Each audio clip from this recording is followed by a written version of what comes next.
before calling on the panelists to come here, I would like to call Ambassador Massari to come here and to give a welcome. Ambassador Massari is a diplomat from Italy. He has had a stellar career. He worked in many international organizations. He was ambassador to the European Union, permanent representative to the European Union. Here at the UN, he was vice president of the UN Economic and Social Council, the ECOSOC, and he's been back and forth in managing the multilateral system from a European perspective, and then now from here.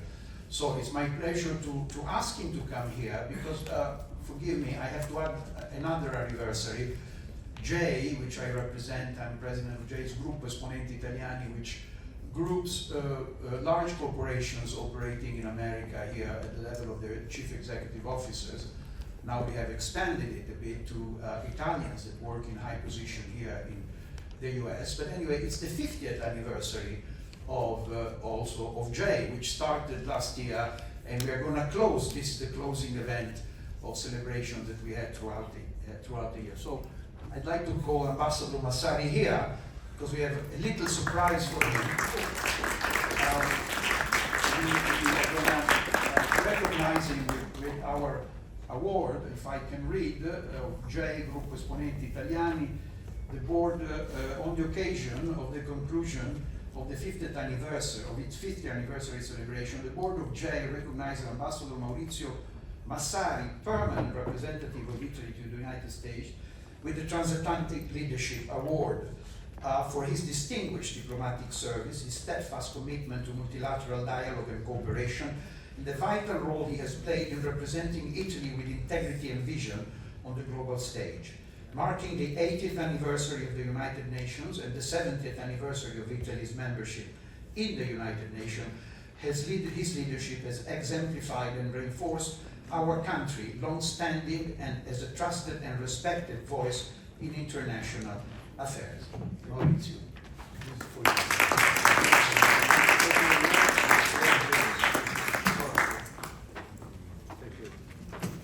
Thank you, Mario. I'm tempted to do like you received the Oscar, no? I dedicate this award to my family. No, but it's a pleasure to receive this certificate. It's we welcome to all of you to come here tonight to have this informal discussion on multilateralism at the 80th anniversary of the UN, 70 for Italy, plus other 15 member states. I think it's such a discussion among us is very timely, very important. I hope we can speak our mind in this panel and to have also a good interaction with the forum. So thank you very much, and Thank you, enjoy the Maurizio. evening. I would ask you then to take a seat, and then I will introduce the other panelists. Yeah, the best one. Okay, picture together. Sorry. So we show the, okay, there we go. Thank you.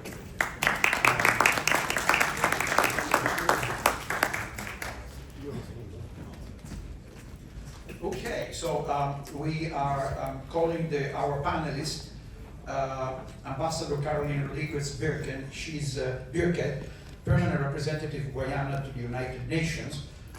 She represents also the Security Council because she's sitting in the Security Council. I'd like to call Guy Ryder, the Secretary General for Policy, Executive Officer of the Secretary General of the United Nations, and he is in charge of reforming the United Nations on trying to make it more efficient. So we will ask you some questions. Guy has been serving before as head of the International Labour Organization and has been working a lot in the labour arena also when he was back in England. I'd like to call Ambassador Parvathaneni Harish, which is the permanent representative from India, and he has Ambassador Harish has been ambassador to Germany before coming here, but he has also worked back at the ministry in charge of coordinating G7 and G20 meetings. So again, an expert on the multilateral system. And I'd like to call finally my dear old friend Jerry Baker, who will help me moderate this debate. And Jerry is a former editor-in-chief of the Wall Street Journal, and he runs a very successful column today on the newspaper and travels the world and meets lots of people, so we think we can get some secrets also from him, we hope. And my name is Maurizio Calvo-Platero, I'm president of GEI, and I'm really happy and glad to have you here on this wonderful, wonderful celebratory occasion. Now, you have to forgive me, I will be a little slow. As you can see, I'm not walking very well, so I will need some help to go all the way on the other end. And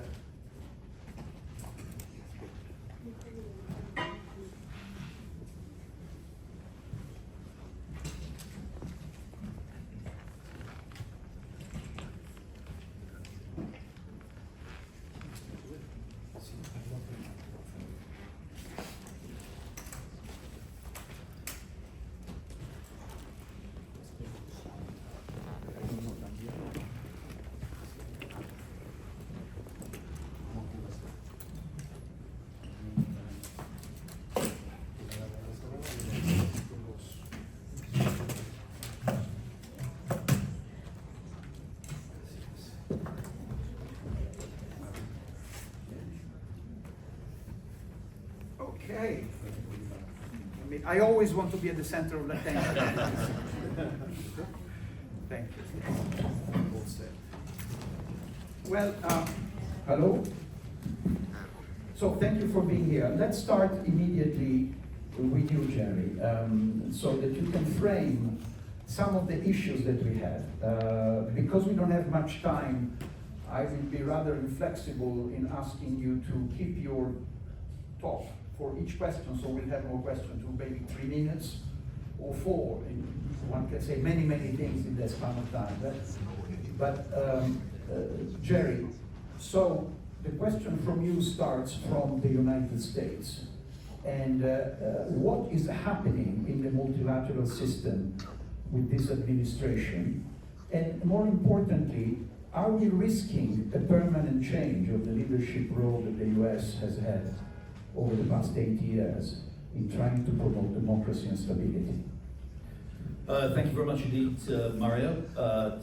You've hit me with a particularly large question there, but I'll try and deal with it in 3 or 4 minutes. 3 minutes, sorry. I've already used up about half a minute, so that's too much. It's a real pleasure to be here. Thank you all for being here. I must say I feel slightly the odd personality here, as I'm not remotely diplomatic. I'm not qualified at all to be in this very distinguished company of diplomats, but I'm probably the least diplomatic person. That's why we had you here. I'm probably the least diplomatic person you'll meet. Although as a member of the media, the media are not very held in very high esteem anymore in this country. But I'm always reminded that, the ambassadors also have their challenges. The famous British line, I think, which the definition of an ambassador is an honest man sent abroad to lie for his country, I think. So we in the media think we get into trouble, but I'm sure the investors do too. Look, Murray, I think everybody here probably knows the answer to your question or has their own view on the answer to your question. I'd certainly like to hear what the various diplomats here think. But yeah, clearly we have a radically different US administration from anything that we've seen, certainly in the post-Cold War period, probably since the Second World War, and possibly the entire time that America has been a global power. Donald Trump has a pretty clear, pretty hard-headed, pretty cold-eyed view of the way in which he wants to conduct US foreign policy. It is about the pursuit of the American national interest in I would say, a very, so we say, still narrow and perhaps short-term. I'm trying to be too controversial here or provocative, but in a narrow and short-term way.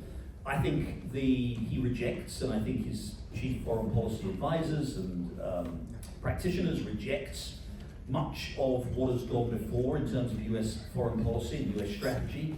They think that the the benefits of American leadership and the American leadership of the global liberal order, it's been called, are questionable, but are now significantly outweighed by the costs. They take a much more, if you like, zero-sum view of the world in terms of America's relations with the major powers, and whether they be allies or adversaries. They take a materialist view of that, which is very much emphasizing economics, commerce, and finance first. Saw that very clearly from the president's trip to Arabia last week, where we saw him really emphasizing America's economic interests, and really in that speech in Riyadh dramatically de-emphasizing what might be termed traditional American foreign policy idealism. And you know, I think we have, to sum it up, I would say, Mara, we have a president and an administration, and now whether this survives this administration, that's a topic for another conversation. But we have a president and administration that takes a transactional, an opportunistic, and even in some respects a predatory approach to the world, de-emphasizing alliances, de-emphasizing the idea of liberal values and of shared liberal values, and firmly emphasizing America's narrow national interest in economic, commercial, and of course security terms. So yeah, that is radically different from any, you know, I'm old enough, I've been in America, so from my accent, I grew up in England, but I've lived in America for 30 years.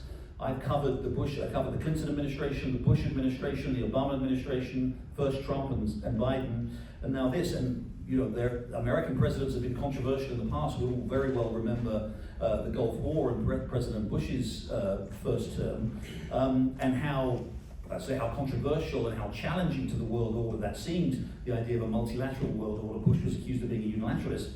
As we know, this administration, the Trump administration, makes George W. Bush look like the ultimate sort of multilateralist. So yeah, it is a radically different American approach to the world, which rejects many of the principles and values and ideals on which foreign policy has been built in this country over the last 50 years. As I say, whether it survives, we'll see, but that's certainly what we can expect in the next few years.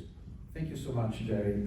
So this, I think, sort of lays the ground for the conversation, starting with the 80th anniversary. So what does this mean for the United Nations? What does this mean for each of you in working in the multilateral organization that was first designed by Woodrow Wilson and was the League of Nations, and then was refounded after the Second World War, and it's still there. But how do you deal with that, Maurizio? Why don't you start thinking a bit about the 80th anniversary and the 7th anniversary of Italy?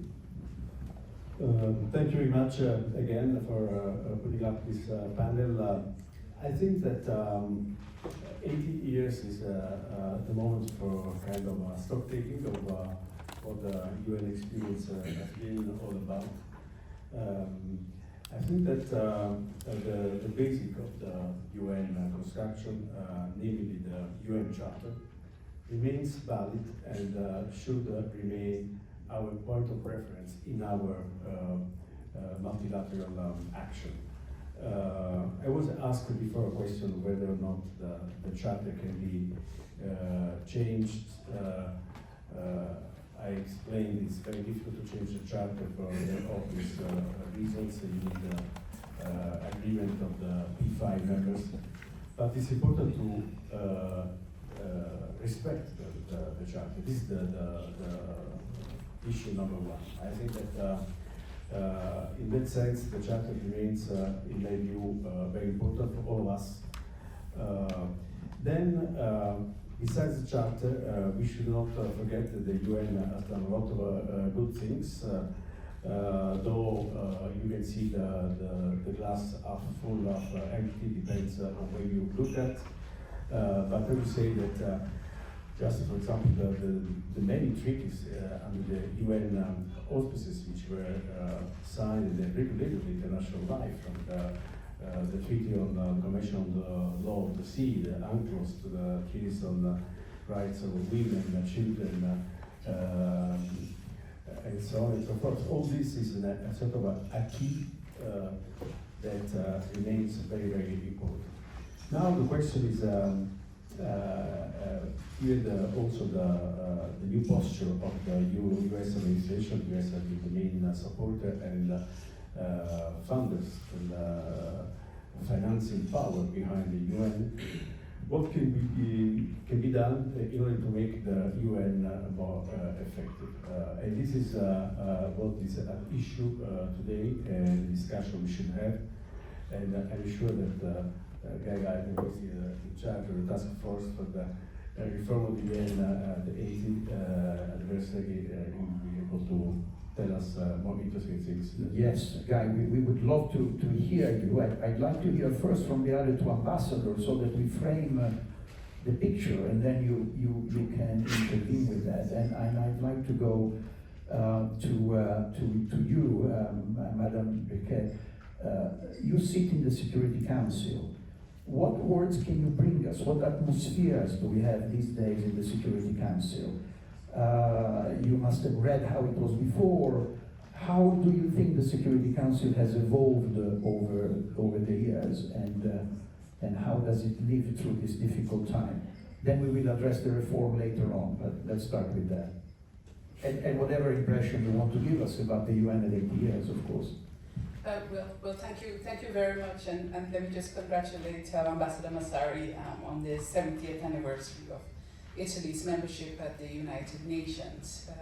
I understand that this is not Chatham House rules, so I have to be careful with what I say. Yes, so let me say something. So I will repeat one thing. So it's not Chatham House. We have some journalists here, so they may report, but they have only one request, that they cannot mention the name of this club because it's a private club. They know that, but I just wanted to repeat it to everybody so that we were clear. Can I have another go? Yes, so in terms of the environment on the Security Council right now, I think that it's not a secret that it's not good times. And it's a very polarized council at this point in time. And what I can tell you as a member that sat there the last time 40 years ago, what I can tell you now is that the Security Council needs reform. And I know you'll come back to that question. But I think that if you have an organ of the United Nations that is the most undemocratic, unrepresentative, and not accountable, we cannot have too many high expectations of it. Yeah. Can I ask you one thing? But you are playing a role in the Security Council. I think you have often allied your country with some African countries that are sitting now in the Security Council. So is that a way? I mean, there is always a way to create some pressure and some influence. How can you tell us about that? Well, our relationship with Africa, the Caribbean and Africa, for obvious reasons, historical and otherwise, we have a very strong and growing relationship. And Africa dominates the Council's agenda. And so I think it's a natural partnership for us, and we have found this to be very useful. Of course, counting the little successes, as it were, when we represent African issues with one voice. And I think that this is significant because it's the only group in the Council, and this is not just an alliance because we want a division of labor. It is actually a decision of the African Union that the 3 countries of Africa on the Council, that they speak as one on a number of files. And Guyana has joined that, and we subscribe to the principle of African solutions for African problems. Can we remind the names of the countries that are part of it? At the moment, it's Algeria, Somalia, Sierra Leone, and Guyana is the plus, so it's called the A3 plus. A3 plus 1. Well, thank you so much. Yes. And Ambassador Harish, the floor is yours. I mean, India is a major world player and growing. And we discuss later the Security Council, but tell us the relationship of India with the United Nations. Well, India has been a founding member of the United Nations. Our contributions over the years, both in the decolonization agenda of the United Nations, in the emancipation of new nation states in Asia and Africa, Our contributions from the beginning in the whole arena of peacekeeping, starting from the 50s and 60s to today, over 300,000 of our soldiers have taken part in peacekeeping. 181 soldiers have laid down their lives for the cause of international peace and security. India has been very closely associated with various phases of the evolution of the UN and its mandate. We have actively contributed to South-South cooperation and collaboration initiatives of the United Nations. Over the years, we have also seen the growth in the development pillar of the United Nations and how it has helped countries of Asia and Africa, the developing economies, to benefit from structured cooperation flowing from the UN. Ever since the end of the Cold War, I think it's a new era. Let us face it, the last 35 years, more or less coinciding with my working in the Foreign Service as a diplomat, has meant a complete change in demography globally. Today, India, at 1.5 billion population, represents over a sixth of humanity.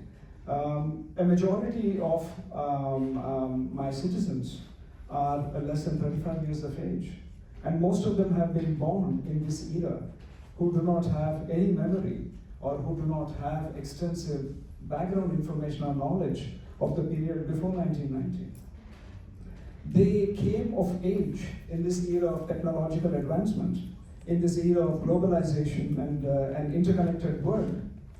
They are also a very eager and aspiring generation who want improvement in their opportunities in life and who want to see growth and development as of yesterday.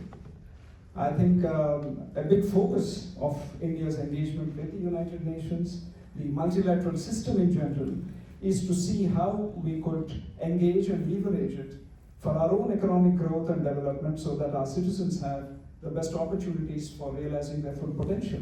And this will continue to be a close focus.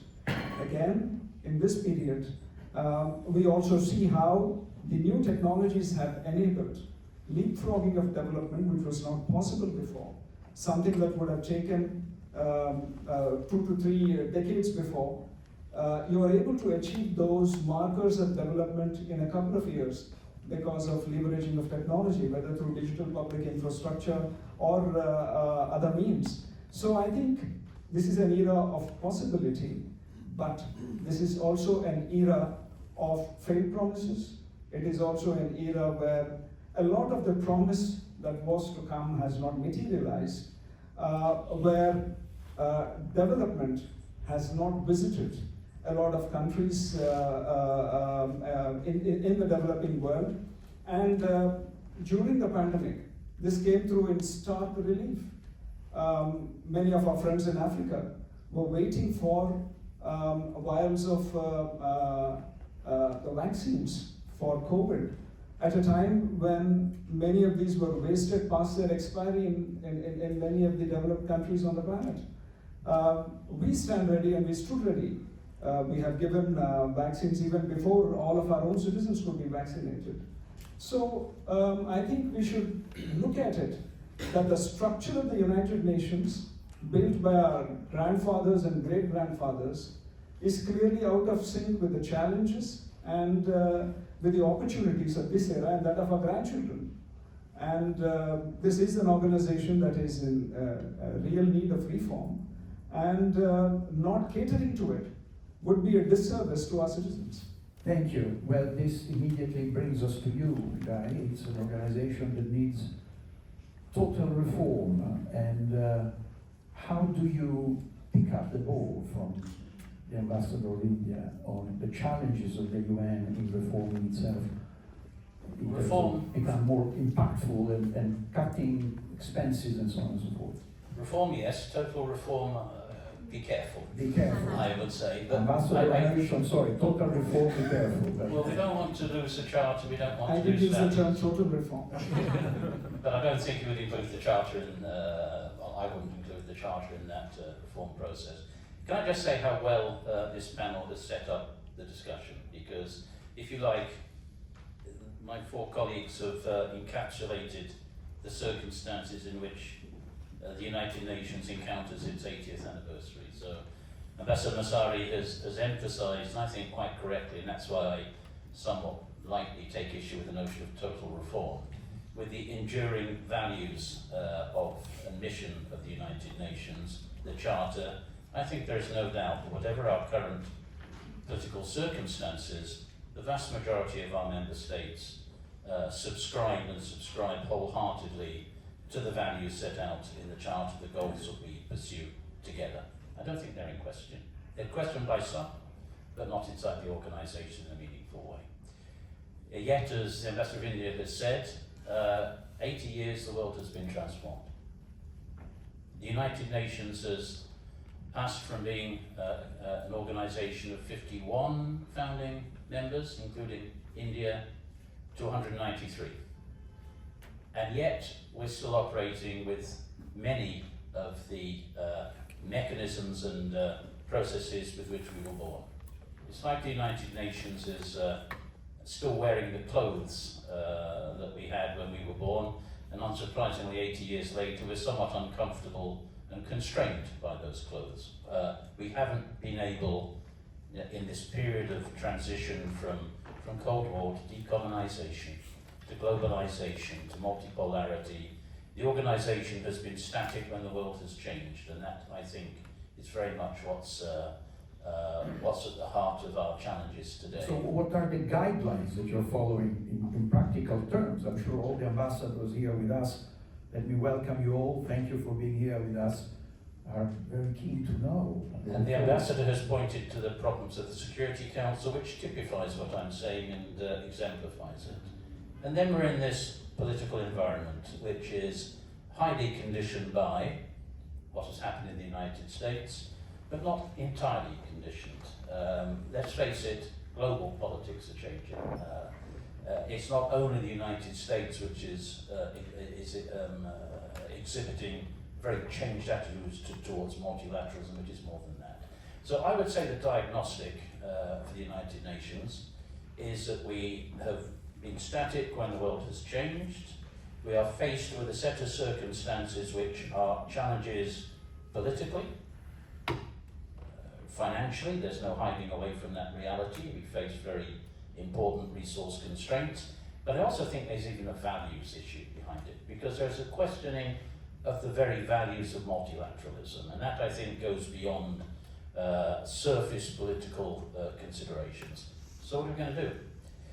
The Secretary General, in my view, very wisely, has decided to use this 80th anniversary not for a celebration, although we celebrate Italy's 70 years with us, but to take a very hard, cold look at ourselves, subject ourselves to the type of scrutiny, rigorous scrutiny, which it is incumbent on us to do. And so we are using our 80th anniversary to look at our efficiencies, all the things you would expect an organisation, a complex organisation, to do. To look at the way we implement the mandates that our member states hand down to us, and they are multiple. And also to look at the structures which have evolved over 80 years in a somewhat unpredictable and to some extent illogical way. So we need to do all of that. But here is the point. The Secretary General, I think, is taking his responsibilities in proposing change. He proposes, member states dispose, they decide. And I think the challenge of this organisation, yes indeed, it needs the leadership and the Secretariat to step up and face up to its responsibilities. But together in a divided world, we face this extraordinary challenge of coming together to make the United Nations fit for the future. And that sounds like a sort of a trite cliche. But finding agreement on change, even when there is almost absolute agreement on the inadequacies of existing circumstances, is quite difficult.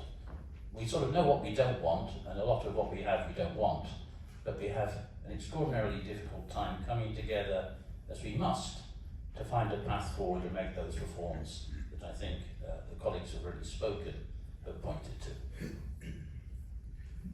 Thank you.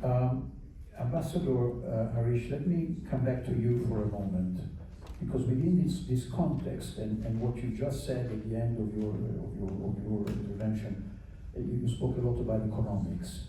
And India is playing a crucial role from an economic viewpoint as an alternative to China, and as a growing power economically. You said it yourself that you want to grow and to have more influence. So what can you tell us about that? Is there something that your government is doing in order to occupy some of the spaces that may be closed by China?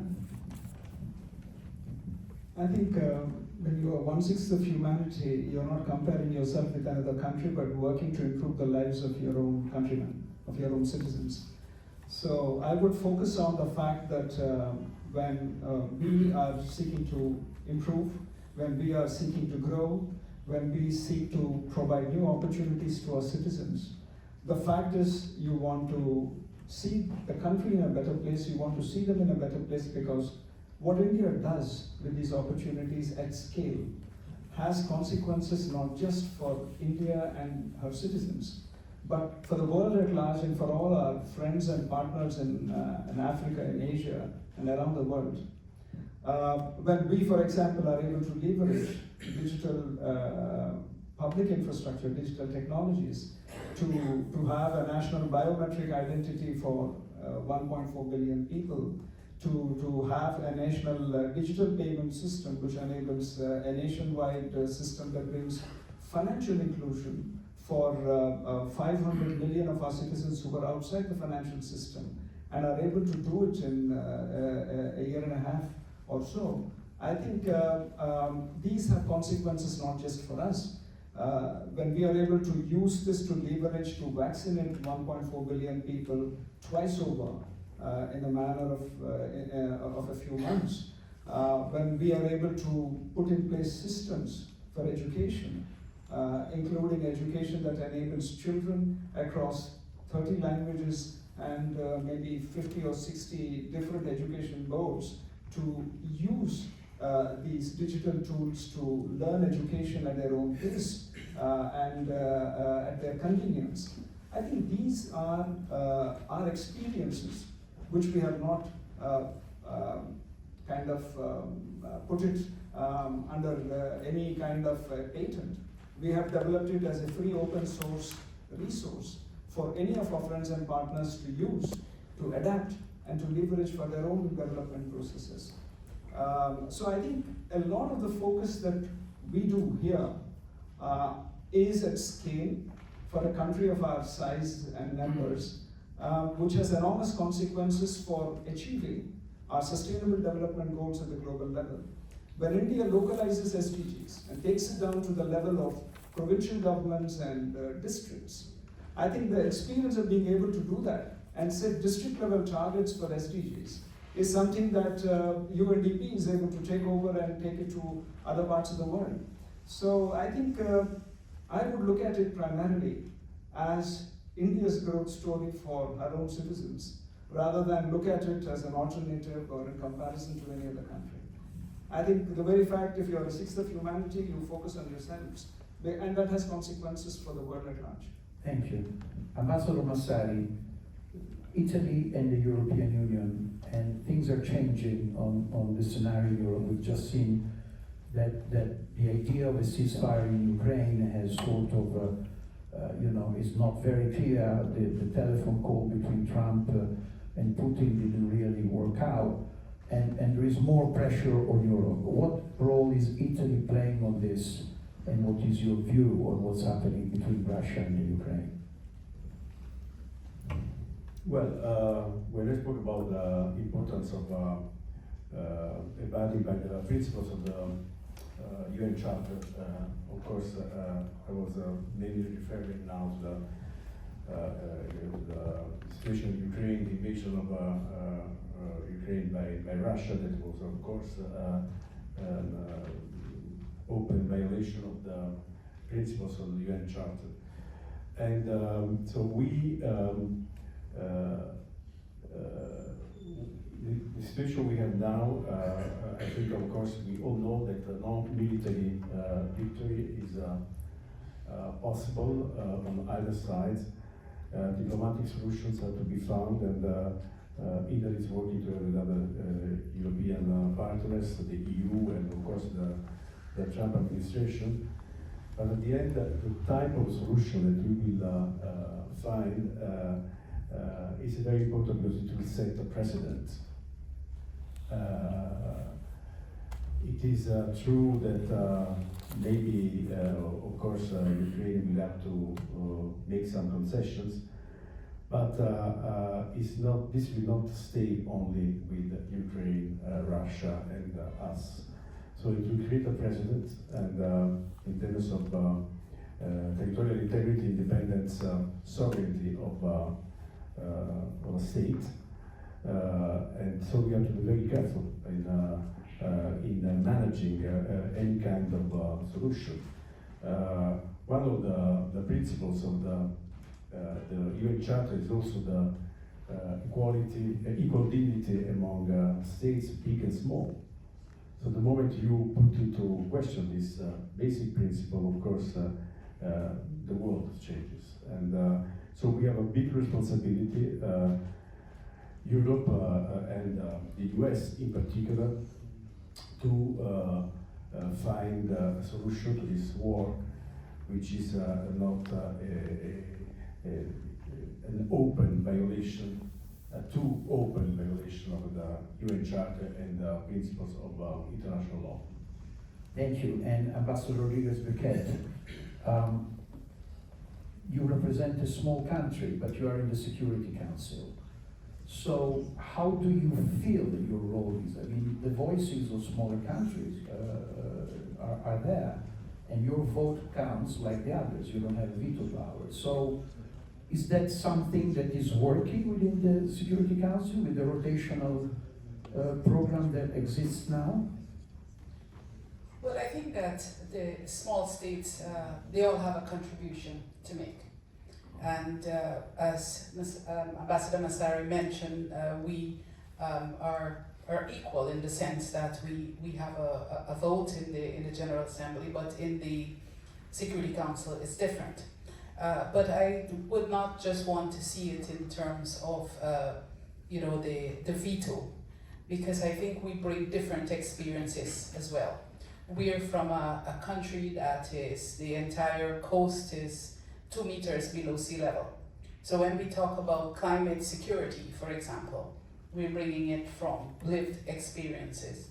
And so I think that the experience that I have had on the council thus far in discussing some of these kinds of issues, not all countries want to discuss it. And if we take the same one I'm talking about, climate, we have countries that do not believe the Security Council is a place for that. But more and more over the last years, we have seen that countries that are elected are bringing these matters to the Council. I see my colleague from Malta, Ambassador Vanessa, who had a meeting in the Council on the issue of sea level rise. And so I think we have a contribution to make there. But let me also go back a little bit to you when you asked in the first question about the UN 80 initiative. And Guy spoke about the Charter. And I haven't seen any member of the UN saying we want to leave the UN, and I haven't seen anyone saying we want to drastically change the Charter. The one part that they talk about all the time is the one on the Security Council, that aspect of it. So I think that tells us where we should be focusing. But also, I think it's a bit unfortunate that the UN is judged primarily through the lens of the Security Council and if it functions or doesn't function well. And there's a whole range of other things that the UN is involved in on the development side, for example, that many times we take for granted. And it is impossible to do a study to say what would have been the case if the UN was not there. We're not able to do that. There is no political gain in talking about prevention and what the UN may have prevented. But I think that for my country, as a small state, the UN is our guiding light. From decolonization, from the peaceful settlement of disputes, the UN has been where we go. And for small states, and I've said this before, multilateralism and the UN is our military, and the Charter is our weapon. and that's how we'll continue. Thank you. I'd like to come back to you, Jerry, and you've heard the UN speaking, different countries, members of the Security Council, guy that works within the UN. So what is your impression? You said you can be provocative.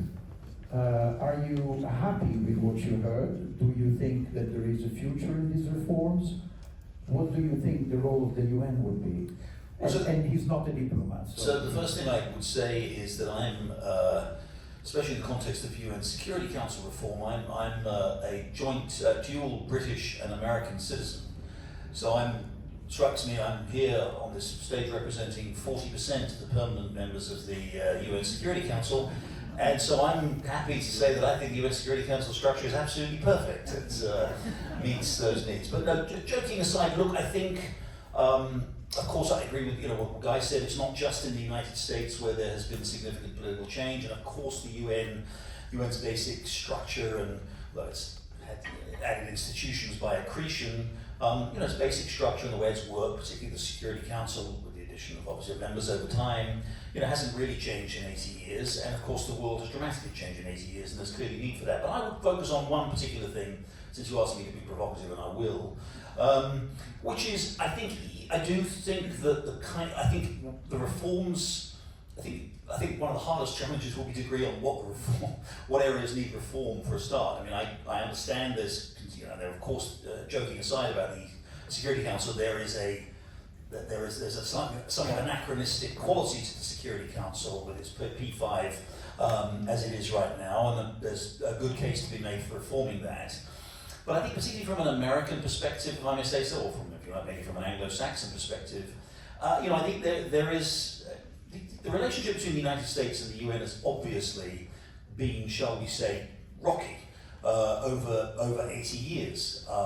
There's been times when a lot of administrations of either party have not been very happy with the UN. There have been times when the relationship has worked reasonably well. I do think, though, and trying to sort of just set this aside purely from the Trump phenomenon, the man we always have to talk about, but to look at it in a broader context in terms of the way America and maybe some of America's allies see the UN, I think there is growing discomfort. It's been there a long time. But growing discomfort, not just with the phenomenon. The fact is that obviously America is the world's largest economy and the world's still dominant superpower, and therefore any effort to constrain the UN as any kind of a means to constrain the US is inevitably going to meet resistance within the US.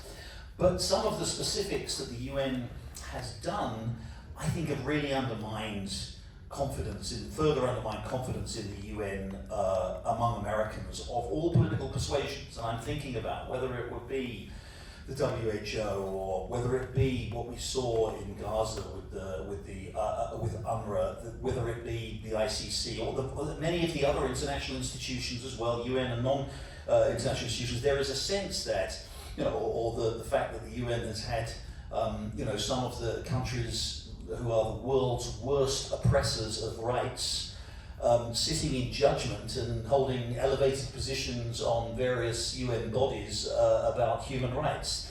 That, I'm sorry to say, is just something that for Americans, but I think for reasonable people everywhere, is something that isn't really tolerable. And while I understand the principle, of course, of 193 countries having representation and being able to, being able to have influence through all of the various arms and agencies of the UN, I think you are coming up against more and more of the reality that America finds itself increasingly dissatisfied with what the UN does. And again, I say that purely aside from the extent to which, George W. Bush, tried and failed to go through the Security Council and get support for the Iraq War, purely aside from the broader question of whether the UN acts as a constraint. There is a sense that this is an institution which is, which preaches a particular set of ideals and values to Americans as well as to everybody else, which, frankly, Americans are not comfortable hearing from some countries that really have no place to be preaching those values to a country like America, or indeed to other democracies. So I think if you're talking about reform, I think you need to look at reform in the broader context too, in ways that will frankly address some of these really serious and legitimate concerns that Americans of all political persuasions, don't just think this is a Trump thing, of all political persuasions have about the very institutions that make up the United Nations. Well, I remember when George Bush Sr. Cut the funding of the United Nations, and not everybody was happy, and Ted Turner intervened and donated $1 billion through his, which then became a foundation because the donation was not possible. But Guy, he promised to be provocative, he has been, so the floor is yours. I'll try and stay resolutely unprovoked, but there's some interesting thoughts that come out from what's been said. Yeah, look, there are these flashpoints, these buzzwords. UNWRA, WHO. So there are criticisms of the WHO, which has just concluded a not unimportant pandemic treaty. Criticism of UNWRA, when UN is, I think, with some heroism, trying to get badly needed humanitarian aid into people who are starving in Gaza. I think what you need to do is present the facts in a way, and the Wall Street Journal certainly does this, which reflect the realities of the life of the UN. You can point to inappropriate representation of certain countries in certain bodies. Anybody with a minimal understanding of how those processes work know how that has come about. It is not a gratuitous attempt by anybody in the UN to cause offence to US public opinion. So you've got to step back from these, I think, rather too facile criticisms and misplaced in many regards of the UN. There is a broader point which I think does deserve perhaps further attention. In a world where, my country, and fill in the name of the country first, seems in some cases to be incompatible with engagement in multilateral processes, which, yes, does in a certain sense circumscribe the exercise of national sovereignty. I think you've got to make the case, and the UN needs to do this better, that the pursuit of national interest, properly understood in the world in which we live today, necessarily passes through participation in shaping of international responses to global challenges. And it is really quite difficult, however big, however powerful, whatever the capabilities of any given country, to imagine that these global challenges, be they climate change, be they global development, be they peace and security, be they pandemics, that any country acting entirely alone is able to resolve these problems. And therefore, pursuit of the national interest is best secured by acting in a multilateral system, a UN system, which undoubtedly has to look to itself. You don't just buy what you're presented with. You do your best to influence and improve in a way which I think is entirely legitimate and necessary. And in a sense, that brings us back to the sense of what we're trying to do in the UN on its 80th anniversary. Thank you. So let's move to the Security Council reform. I'd like to remember a predecessor of Maurizio Massari, Ambassador Paolo Fulci, that single-handedly resisted a reform about 30 years ago.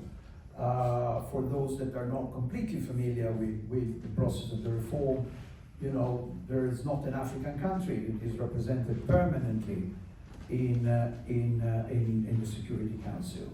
The Security Council has 5 permanent representatives with the right of veto, and it was pretty much built on the ashes of Second World War. So 8 years later, this doesn't stand anymore. Countries like India, like South Africa, want to have a voice. But then countries like Italy resist and say, we shouldn't have France and the UK, why don't we have a European seat? And so we are all represented. So I'd like to give the floor to you, Ambassador Harish, because I know that you think differently from my friend Maurizio Massari, and you are competing on that, but let's hear what is your vision of the new Security Council. Thank you. I think we just heard if there is one aspect which really riles the majority of members of member nations in the United Nations, it is the fact that the whole matter of Security Council reform has been pending for so long with no serious attempt to address it. Let us be very clear. The matter of Africa or underrepresentation of other developing countries in the Security Council is not in terms of their membership in the non-permanent category. We just heard from Ambassador Cameron, there are 3 African members. So they are adequately represented in the current Security Council, but in the non-permanent category. So when we speak of historic injustice to Africa, we are speaking of historic injustice to Africa in terms of its representation in the permanent category. Yes, I'm aware that Italy and other countries do have reservations. Of course, they look at it from their own national perspective. The larger context is simply this. Today you have a principal organ of the United Nations reflecting the reality of 1945 and not the reality of 2025. We can continue another 30 years or 40 years, 50 years or 80 years with the same structure. Would it be more representative of that period? The answer is no. Is there a cost for not changing? Of course there is. Is it impossible? No. The Security Council has reformed and has amended the charter. The charter has been amended in the 60s. So basically, I think if we are to go in the current pathway, where you will have endless meetings for another 15, 20, 25 years, with no text-based negotiations, with no time deadlines, and everyone happy to kick the can down the road. A time will come when there is no road, and the UN will be completely not fit for purpose. I think that place is very much now. And we can pretend that it doesn't matter, but eventually it does, because the UN is being tarred by the inability of the desired political outcomes on peace and security. The excellent work done by the humanitarian agencies, the excellent work done by the development agencies of the United Nations don't register in public perception, and they assess UN performance by how the Security Council is performing on peace and security. Thank you. Maurizio, what is Italy's position on the Security Council reform? Italy's position is well known, but try to explain where we come from with our opposition to expansion to new permanent members. We believe that there is a need to balance the need for have a Security Council more representative of the reality of the 21st century, and then to make room for India, Africa, and other emerging powers. On the other hand, this should not be to the detriment of the effectiveness and decision-making capacity of the Security Council. Now, the reason why today, and not only today, but for many years, the Security Council has been paralyzed, it doesn't decide, is not because India or Africa or other emerging economies, countries are not in the Council, but because we have the P5 with the veto power. And so you can expand as much as you want, but you are stuck basically with the real problem, the existence of veto power over the P5. So whenever you have a crisis that impacts directly on the interests of one of the P5, then you have the paralysis. In Ukraine, you have the veto of Russia, Gaza, you have the veto of the United States, and so on and so forth.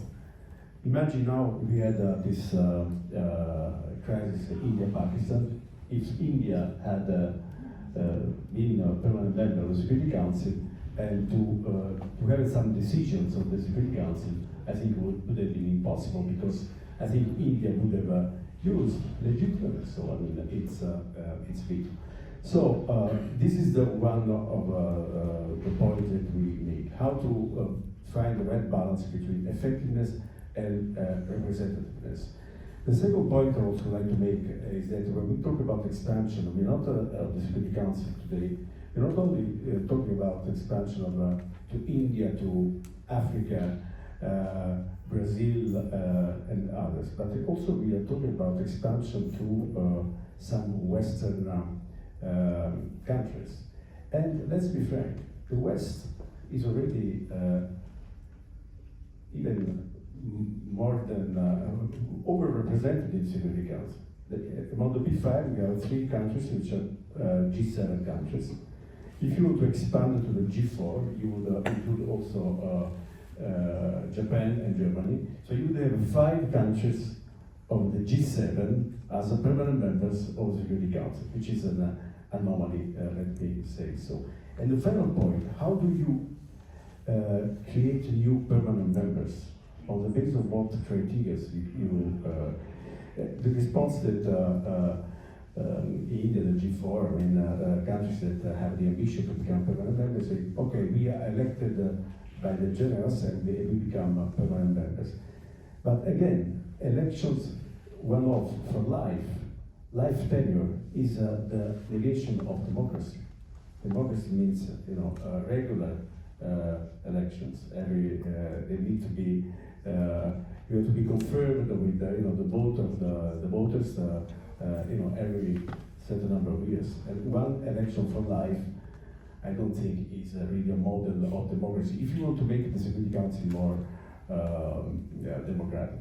So these are the objections I try to explain why we are against the expansion of new permanent members, but certainly we totally acknowledge the growing power influence of India in world affairs, and also the need to correct the historical injustice from Africa, and how to achieve that.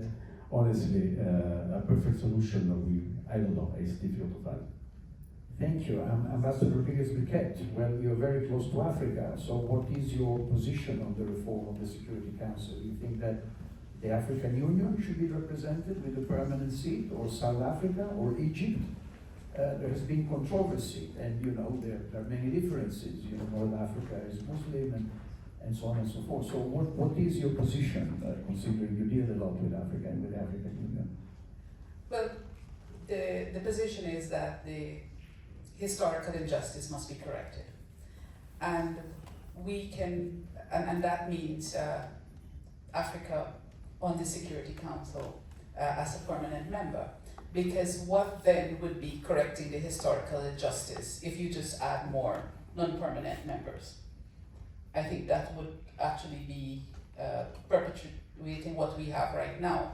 But let me say this, that I think that if you look at the world right now and the decentralization of decisions on conflicts right now, where decisions are taken somewhere else and not on the Council, I think that in itself is telling us that the Security Council is becoming irrelevant. And I think if the Security Council becomes irrelevant, then those who have the most power on the Security Council will lose their relevance. And that itself might be a motivation for reform of the Security Council. And if we look at the last 2 years or so, we have seen some of the permanent members on the Council actually coming out to say what is their position on reform. Before, we were not hearing that. And so you would hear one member saying we need to have more developing countries represented. We heard one member said we would support Africa being there and Latin America. And so you're hearing some of this coming from the permanent members. But I think the one thing that I think we should be frustrated with and do something about is the normalization of the exception that we do right now. There is no other process in the United Nations where we don't start negotiations with a text. None. This is the only one. And we have normalized that exception, I would say, for the last generation. The first time a working group was set up was in 1993. Those people, one generation has passed. And in 2007, when we started the IGN process, those people born that year are voting now. And we have not moved with reform. And all of the issues that we're talking about, and Ambassador Massari outlined his position, and Ambassador Harish. But if we don't sit down in a room with all these positions, there might be a halfway point. It might be, if we have more vetoes, then why don't we have a higher threshold for when a veto becomes a veto? For example, if we expand the council to 21 members, maybe you have to get 19 members to support you, for it to vote no, for it to be a veto. So there are many things that we can consider, but unless we have a text, we would not be able to do that. What we do right now is we say our positions all the time without a text, and that is what I think we need to change. And finally, let me say this, and I like the provocative aspect that you raised, and the discomfort by some members with whether it's the WHO, UNRWA, and others. Let me tell you this, we have discomfort as well, that certain organizations are only led by certain nationalities. And so I think we have to look at this across the board. But many of our countries, we go with that once the organization is being, in our view, managed properly. But why is it that one organization is led by only a national of only one country for all the years? And this is what we see all the time. So I think that there are criticisms to go around for everyone. What we need to do is to make the UN fit for purpose at a time when security is now about private armies, is about terrorism, all these new drivers of conflicts that we have to deal with. That is what I think we need to focus on. Thank you, Guy. Time is running out, so we are at the end. We heard three different positions, encouraging position with vision. You will deal also with the reform of the Security Council. Will you encourage it? And what is your vision for that? Well, I don't know what the answer to reform the Security Council is, and if I did, you would not expect me as a member of the Secretariat to say anything about it. All I could do actually was point to the fact that in September, the Back to the Future, which was adopted by our summit, did set out a number of considerations. It was considered to be an important step. I hope that it can be built upon. I don't think that the UN 80 initiative is necessarily going to focus upon Security Council reform.